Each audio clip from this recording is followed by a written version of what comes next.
This is TWiT. This is Ina Fried's scoop. Yes. In Axios.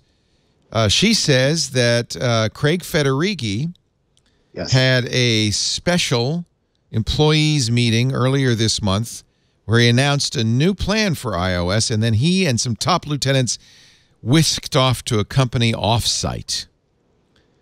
They've shaken up, apparently, according to Ina, their plans for iOS for 2018. They're going to focus on reliability and performance and less so on new features or even adding features to core apps like Mail. Yep. I think that's great. Yeah. They've done this before. They did it with High Sierra. They did it with Snow Leopard. So yes and no. So the Snow Leopard and High Sierra were marketing spins on no user-facing features. So it's like, well, we have Grand Central Dispatch and we have Exchange, but no one's going to care about those. So let's just say no new features.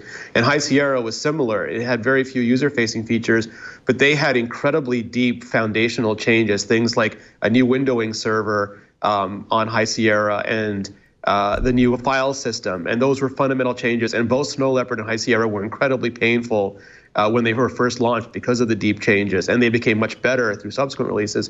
Where this is like they're not going to make the foundational changes in iOS 12. They are only going to freeze the user-facing features, and that means that you'll have it's way better than Snow Leopard or High Sierra situation because you're not going to have the problems associated with architectural changes while they're busy fixing bugs in other systems. It also seems like they're going to be adding, without really talking about it, infrastructure that will pay off in great features a year and a half or 2 years from that release. Sometimes you really do have to do this. You have to pay a lot of money to have the wiring upgraded, to have the pipes upgraded.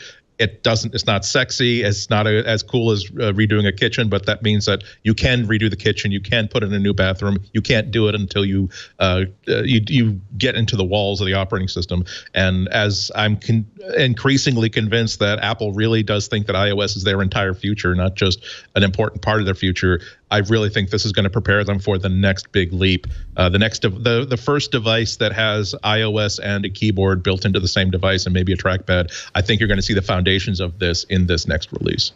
But man, you got to wait a year for the new home screen now, Leo. Everyone who complained about bugs is going to complain you have to wait another year for the new home screen. That's one of the things. They're not going to redo Springboard, huh?